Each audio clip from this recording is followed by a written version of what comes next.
Bonsoir à tous. Je photographie le monde dans lequel je vis dans ses moindres détails. Parfois, même ces derniers sont plus révélateurs que les unes des journaux, mais les unes des journaux, je les photographie aussi. Les maisons, les arbres, les gens, les riches, mais aussi les clochards. Les poubelles, les cheveux, les ongles coupés, les dents qui tombent, je les garde d'ailleurs très précieusement. Extrait de Viviane Mayer, Clair Obscur, la nouvelle BD signée Magena Sova et Émilie Plateau, qui est l'invitée de LCR ce soir.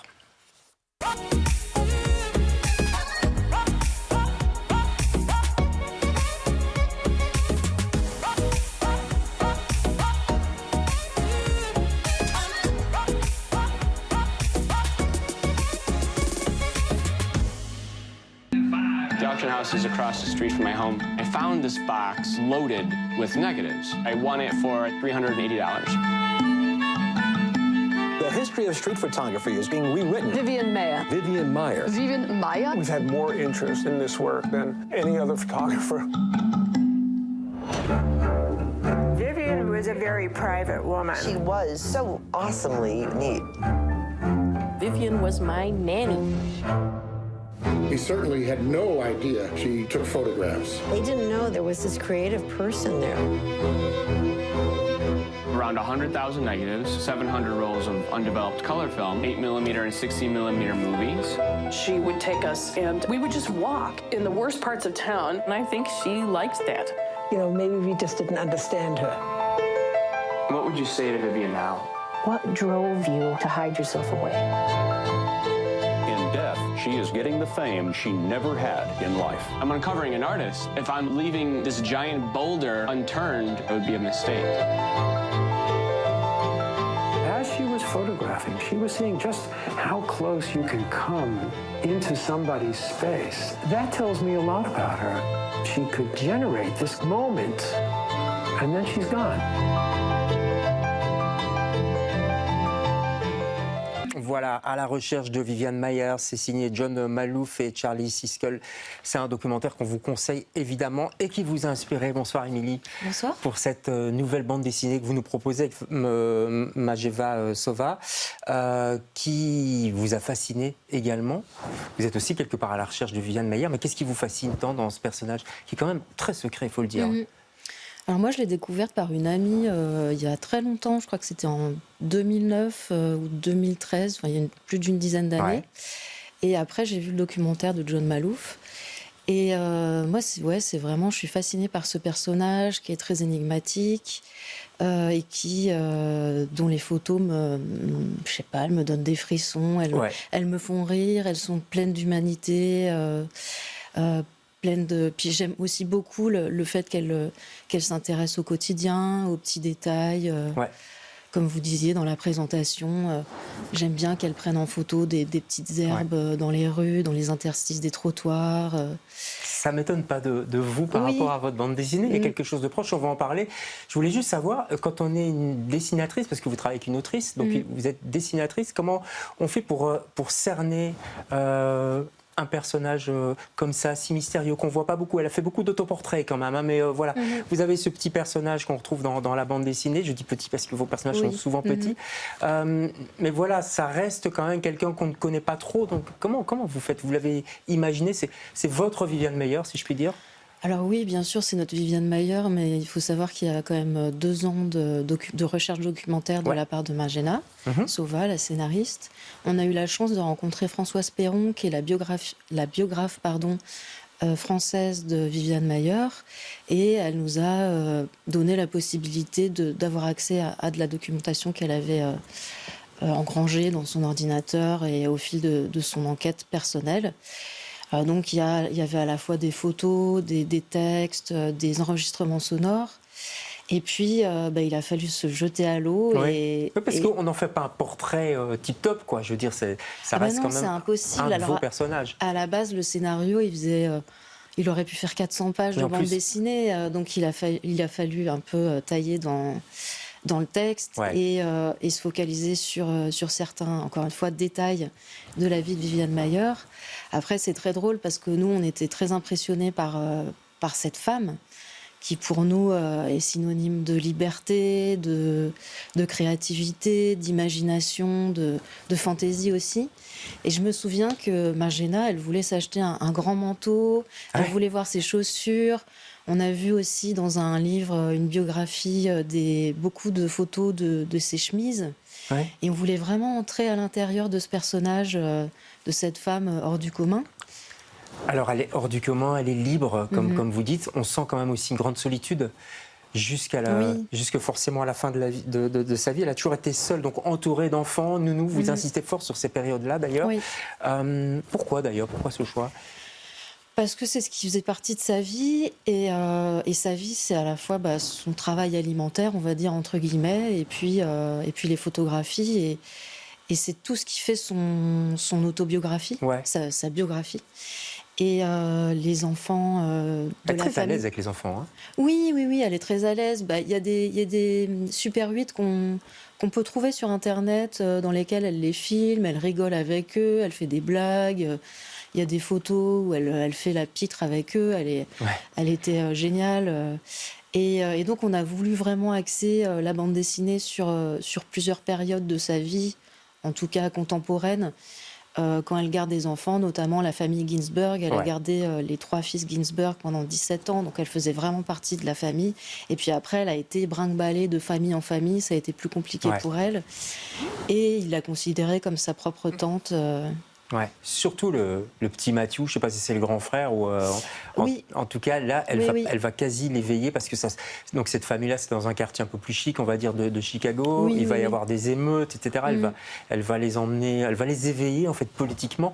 Mais elle, comment cette conscience politique, bon il y a l'assassinat de Martin Luther King, etc. Mais comment cette conscience vient peu à peu en elle? Est-ce que c'est dû à son enfance qui était quand même un petit peu compliquée, père absent, mère un petit peu qui l'a délaissée, on le voit bien aussi dans votre bande dessinée.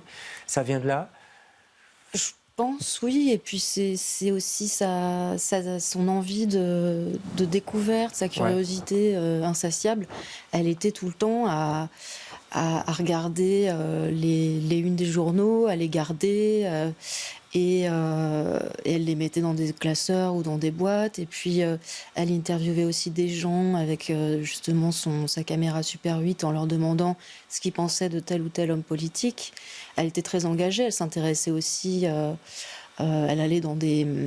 Comment on appelle ça? Des meetings non, elle s'intéressait à l'histoire des États-Unis, en fait. Oui, mais c'est pas très naturel, en tout cas, à cette époque-là. Elle était une pionnière dans ce sens-là. Mais bon, on voit bien, d'ailleurs, il y a beaucoup de personnes qui lui disent « Mais pourquoi tu fais ça? Occupe-toi plutôt des enfants, ou occupe-toi de toi, ou trouve-toi un mari. » Là, il y a sa voisine qui lui dit... c'est la remettre dans sa condition de femme. Ouais. Et elle ne voulait pas ça. Et d'ailleurs, c'est ce qu'on a aussi... voulu montrer dans la bande dessinée, c'est que c'était une femme très libre. Elle a fait un tour du monde toute seule, elle s'est débrouillée toute seule pour s'en sortir dans la vie. Et... Alors on parlait des détails, de son souci des détails. Il y a même un gars à un moment donné sur la plage qui lui dit pourquoi tu photographies le sac plastique, tu pourrais photographier Elle dit je photographie tout, c'est un peu ce que j'ai dit en début d'émission. Mais vous aussi, c'est pour ça que ça vous va bien, je trouve, de dessiner Viviane Maier, parce que dans vos bandes dessinées, pour ceux qui vous connaissent, il y a vraiment le souci du détail. Il y a une fresque qu'on peut aller voir d'ailleurs à Laken, si vous ne l'avez pas encore vue, du côté de Boxall, où il y a plein de détails sur le quartier. Qu'est-ce qui est si important pour vous dans ces détails? Moi, ce que j'aime le plus, c'est vraiment la banalité du quotidien. C'est, je sais pas, regarder, comme vous disiez, un sac plastique volé.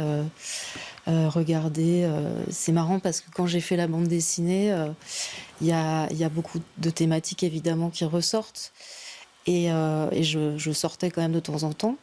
Quand je travaillais, respirer un peu, et dans les rues de Bruxelles, je voyais des choses que Viviane aurait pu photographier, comme des mannequins dans les magasins, dans les vitrines de magasins. On a beaucoup pris en photo, comme des chaussures abandonnées. Tout le monde voit ça. Et moi, à chaque fois, je me dis, mais pourquoi ces chaussures sont là? Pourquoi il y a un petit nounours qui a été enfin généralement c'est un enfant qui l'a perdu, mais voilà, on peut se faire plein d'histoires comme ça. Et je trouve aussi que derrière chaque photo qu'elle a faite, il y a une histoire, une narration qu'on peut imaginer.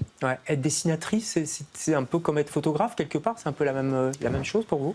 En tout cas, pour moi, oui, et je fais beaucoup de photographies en parallèle de mon travail d'autrice de bande dessinée, et l'un nourrit l'autre. Ouais. Par exemple, dans les pages, quand on est dans le Champsaur, donc Ouais. c'est les pages de flashback de son Donc enfance. dans les Hautes-Alpes, quoi, oui. Voilà, c'est là où elle a vécu. Et c'est là où on est allé, où vivait Françoise Perron, donc la biographe qu'on a rencontrée.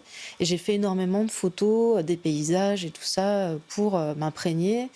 Et Françoise m'a dit, bah voilà, tel arbre, telle végétation, telle maison, les toits des maisons, il faut que ce soit comme ça. Et donc voilà, moi aussi, j'ai tout un stock d'images, de photographies, d'éléments décalés, drôles, et parfois je les remets dans mes bandes dessinées aussi. Ouais, ça remplit vos bandes dessinées un petit peu comme Oui, elle. oui.